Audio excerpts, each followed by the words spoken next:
Good morning. I welcome you all in Say Hi at 5 Challenge Day 19. So I congratulate all of us. बधाई हो सबको. 19वें दिन तक हम यहाँ पहुँच गए हैं. आज 19वां दिन है, जैसे मैंने कहा. आज 19वें दिन पे हम यहाँ पे आए हैं, अपना रूटीन कर रहे हैं. अभी तो ये रूटीन हमारी लाइफस्टाइल का हिस्सा भी बन चुका होगा. And that's the best thing I guess. और यही करना था हमें, इसीलिए हम करते यहाँ पे उठ के रोज सवेरे उठ के 5 बजे उठ के यहाँ आते हैं कि हमारा एक रूटीन बन जाए. हमारे लिए ये दुनिया की सबसे इम्पोर्टेंट चीज़ हमें मिल जाए. और ये सबसे इम्पोर्टेंट चीज़, सबसे प्रेशियस चीज़ है टाइम. जो जिस टाइम का हम हमेशा एक्सक्यूज दिया करते थे कि टाइम नहीं है हमारे पास कुछ चीजें करने के लिए, जो चीजें सिर्फ हमारे लिए होती थी. और जैसा मैंने कहा, पहले भी कहा था, ये कहता आया हूं, जो चीज हमें अभी अनप्रोडक्टिव लगती है हम उसे बार बार प्रेफरेंस लिस्ट में नीचे ढकेलने की कोशिश करते हैं. ठीक है ना, अभी करने की जरूरत नहीं है, अभी करने की जरूरत, क्योंकि अभी उसका रिजल्ट तुरंत नहीं आने वाला है. हम we tend to do those things which gives us immediate results, and waking up in the morning might not give that much result immediately. तो हम हमेशा उसको नीचे ढकेलने की कोशिश करते हैं. लेकिन जब हम हमारे सारी दिक्कतों, सारी मुश्किलों के बावजूद यहाँ पे सवेरे उठ के 5 बजे आते हैं, तो हमें ये दुनिया की सबसे प्रेशियस चीज मिल जाती है, वो है टाइम. अब इस टाइम का इस्तेमाल कैसे करना है, हमारे जो मेंटोर है, हम जिनसे हम इंस्पायर होके यहाँ पे आए हैं, मिस्टर रॉबिन शर्मा, उन्होंने अपने बुक में इसका भी एक साइंटिफिक मेथड बताया है कि उनको भी पता है कि जो लोग अभी शुरू कर रहे हैं ये आदत, उनके लिए सवेरे का 5 बजे का टाइम मैक्सिमम कैसे यूटिलाइज करें वो भी क्या बताना ज़रूरी है. तो वो बताने के लिए उन्होंने 20-20-20 फार्मूला का इजाद किया है. फार्मूला का he invented this formula, this scientific method, जिसमें वो 3 चीज़ें तो बोलते हैं कि 20-20-20 मिनट के 3 पॉकेट्स. पहला पॉकेट है एक्सरसाइज का, इंटेंसिव एक्सरसाइज, जो आपको तरोताज़ा कर दे, फ्रेश कर दे, आपके अंदर एनर्जी भर दे पूरे दिन के लिए. दूसरा है आपके गोल्स पे ध्यान देने का पॉकेट, 20 मिनट का, जहाँ पे आप मेडिटेशन करते हो, आपके गोल्स पे ध्यान देते हो और बस आप अपने आप को विजुअलाइज करते हो कि मैं ये गोल हासिल कर रहा हूँ. ये गोल लॉन्ग टर्म गोल्स है, परमानेंट गोल्स है, पर्पस वाले गोल्स है, मिड टर्म है, शॉर्ट टर्म है, आज के दिन के इमीडिएट गोल्स है. It's the place, it's the time where we plan our day, we plan our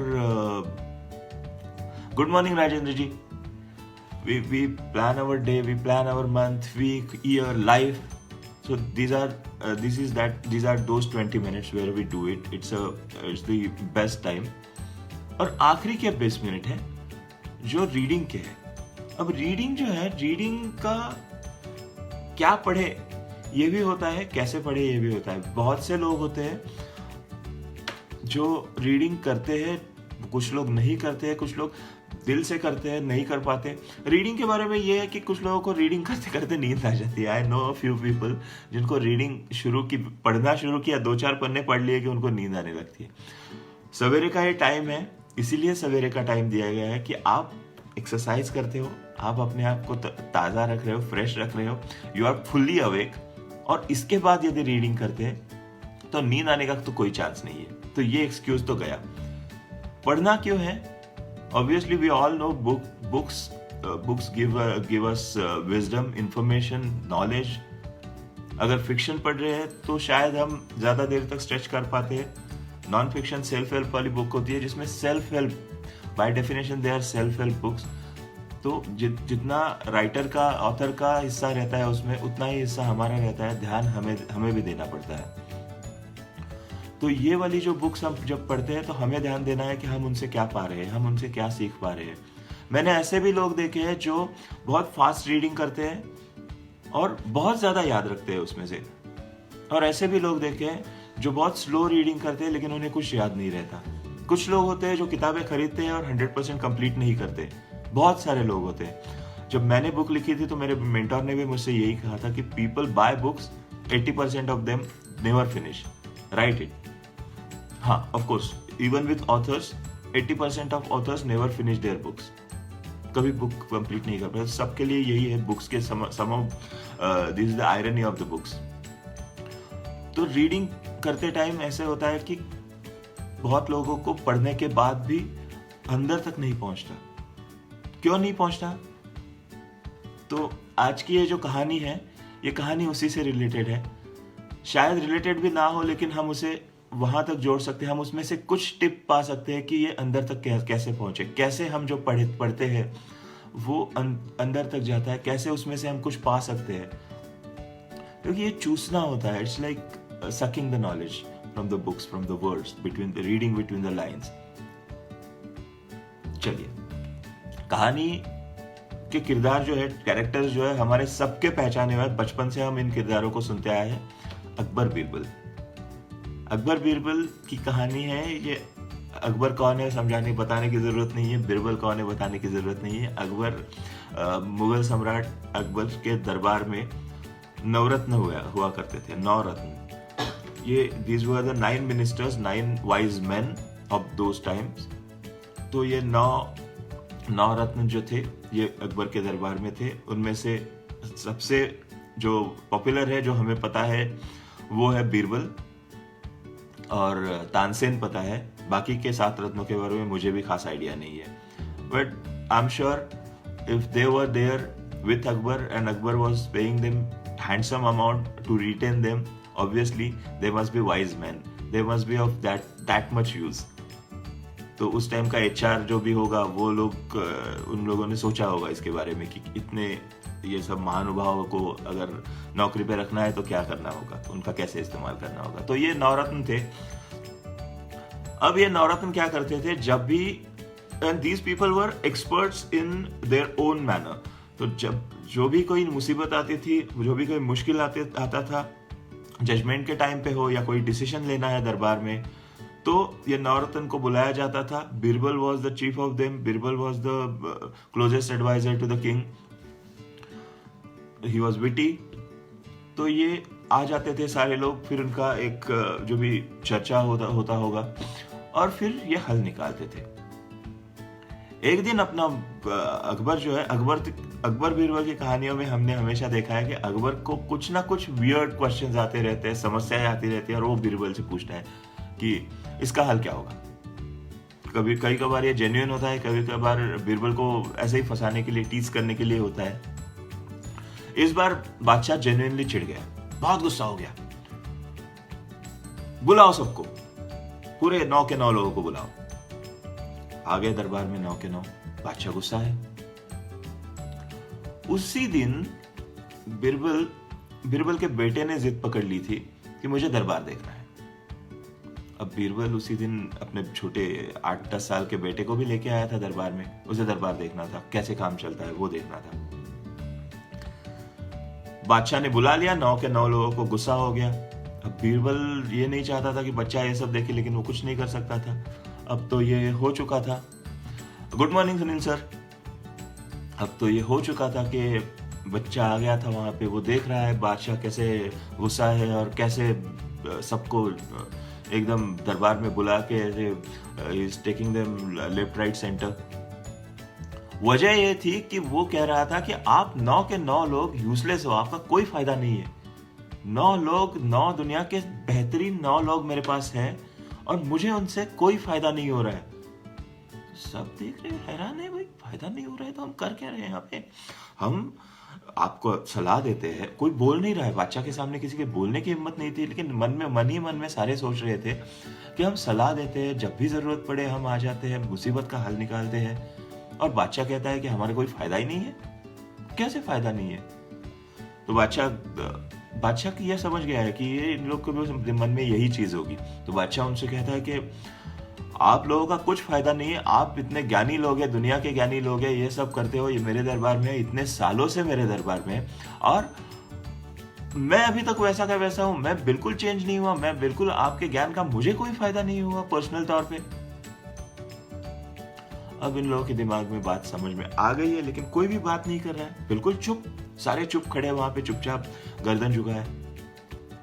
Birbal के बेटे को ये बात सुन के हंसी आ गई। वो हंस पड़ा तो बादशाह का गुस्सा और भी बढ़ गया। वो उस पे चिढ़ गया कि किसकी हिम्मत है मेरे यहाँ पे अपमान करने की। तो बीरबल डर गया बोला बादशाह गुस्सा हो जाएगा तो मेरे बच्चे को कुछ कहेगा। तो बीरबल बीच में उसने पढ़ने की कोशिश की, हुजूर गलती हो गई बच्चे, तुम चुप रहो बीरबल, उसे जवाब देने दो। तो बच्चा आगे आ गया। बच्चा बोला क्या क्या बात है, हाँ हंस क्यों रहे हो, तौहीन कर रहे हो हमारी। तो बच्चा बोला नहीं ऐसा तो नहीं है, लेकिन हंसी आ गई। क्यों हंसी आ गई? मतलब ये 9 लोग हैं यहाँ पे, बड़े हुए बड़े बुजुर्ग, और मजे की बात यह है कि ये सब जानते हैं कि आपके सवाल का जवाब, लेकिन ये आपको बता नहीं पाएंगे। अच्छा तो तुम जानते हो कि ये जानते हैं? हाँ बिल्कुल जानता हूं मैं। कैसे जानते हो? मुझे पता है, उतना ज्ञान तो है मेरे पास, बीरबल का बेटा हूं। अच्छा इतना गुरूर, तो तुम सिखाओ मुझे। इन लोगों ने मुझे आज तक कितने सालों में कुछ नहीं सिखाया है, मैं वैसे के वैसा हूं, तुम सिखाओ। सिखाओगे? बेशक सिखाऊंगा, क्यों नहीं सिखाऊंगा। हाँ तो सिखाओ।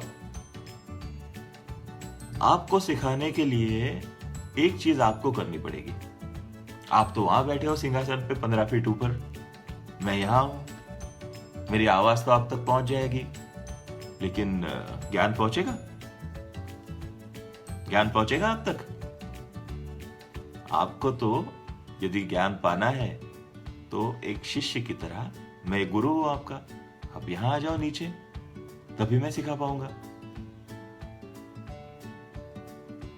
9 के 9 लोगों के चेहरे की हवा उड़ गई थी, रंग बदल गया था, डर गए थे। बच्चे ने क्या बात कह दी? जो बात हम जानते थे लेकिन कह नहीं पा रहे थे, वो बात बच्चे ने कह डाली, और वो भी बादशाह को, हिंदुस्तान के बादशाह को। लेकिन बादशाह समझ गया, बादशाह भी इतना बुद्धू नहीं था, बादशाह भी समझ गया कि हाँ ज्ञान पाने के लिए मुझे नीचे जाना पड़ेगा। ज्ञान पाने के लिए ये लोग तो सिखाने के लिए तैयार है, ये इन लोगों ने ये जितने भी साल मेरे साथ है, इन लोगों ने सिखाने की कोशिश की, वो तो मैं था जो सीख नहीं पाया, क्योंकि मैं यहाँ बैठा हूँ, ये लोग नीचे हैं। मैं यदि उनके स्तर पे नहीं आता हूँ, उनके चरणों में ज्ञान की भीख लेकर नहीं आता हूँ, तब मैं कैसे ज्ञान सीख पाऊंगा। अब यदि इस बात को हम किताबों के साथ जोड़ते हैं, तो किताबें सारी है, दुनिया में सारी प्रकार की किताबें हैं, हमारे घरों पे है, मोबाइल में है, हमारे कंप्यूटर में है, सारा ज्ञान लेकर खड़े हुए हैं। वहां तो 9 लोग थे, यहाँ तो 9 लाख होंगे, सारा ज्ञान लेकर खड़े हुए हैं। लेकिन वो तो हम हैं जो सीखना नहीं चाहते। क्योंकि इसी से रिलेटेड एक और छोटा सी कहानी मैं सुनाता हूँ। ये कहानी जिन्होंने the monk who sold his Ferrari में पढ़ी है, उनको जरूर याद होगी। The monk who sold his Ferrari का पहला चैप्टर, जिसमें मंक आता है, ये सन्यासी आता है अपने दोस्त के घर, बिल्कुल जो इज अ वेल्दी गाय, तो रिच है, उसके घर पे आते हैं। तो दोस्त उसे देखकर हैरान है, अरे तू सन्यासी कब से बन गया, और तू इतना फिट कैसे लग रहा है, तेरे चेहरे पे इतना तेज कैसे, तू इतनी अच्छी अच्छी बातें कर रहा है, क्या बात है ये, मुझे सिखाना। सन्यासी ने क्या किया, वहां पे चाय की केटल पड़ी हुई थी, चाय आ गई थी, कप थे, तो बोला ठीक है चाय पीते हैं पहले। तो उसने चाय की केटली उठा ली और कप में डालने लगा। अब कप में डालने लगा, चाय कप में गिर रही है, धीरे धीरे कप भर रहा है, और कप भर गया, कप पूरी तरह से भर गया। कप से इतना भरने के बावजूद भी वो रुका नहीं, वो ऐसे ही उसमें चाय डालता गया, कप भर के पूरी चाय वो तश्तरी में, सॉसर में आ गई, वहां से नीचे गिरने लगी। नीचे अच्छा खासा रख था, उस पे आ गई, उस पे गिरने लगी। दोस्त बोले क्या कर रहा है तू, वो तो भरा हुआ कप है, और क्यों चाय डाल रहा है। तब उस मंक ने, उस सन्यासी ने कहा कि वही मैं बात कर रहा हूं कि भरे हुए कप में और कुछ भी डालने से कप भर नहीं जाता, वो नीचे गिर जाता है, वो वेस्ट हो जाता है। तुझे अगर चाय चाहिए तो कप को खाली कर, तुझे अगर ज्ञान चाहिए तो दिमाग को खाली कर, मन में से और जो भी विचार है, कोई भी बातें हैं जो मन में तुम्हारे रुकी हुई है, ऐसे इतने सालों से बैठी हुई है, उनको निकाल दे, तब जाके तू ज्ञान को पाएगा।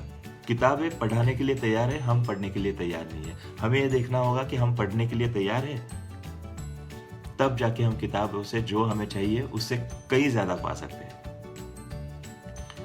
तो मुझे लगता है ये 20 मिनट जो आखिरी के 20 मिनट है जिनमें हमें जो किताबें पढ़नी है, उन 20 मिनटों में हमारे माइंड को इस तरह से खाली रखना है, सारे सवालों से, सारे जो भी मुश्किलें हैं, सारी जो भी नेगेटिव थॉट्स हैं, उन सब से परे रखना है और सरेंडर होना होगा।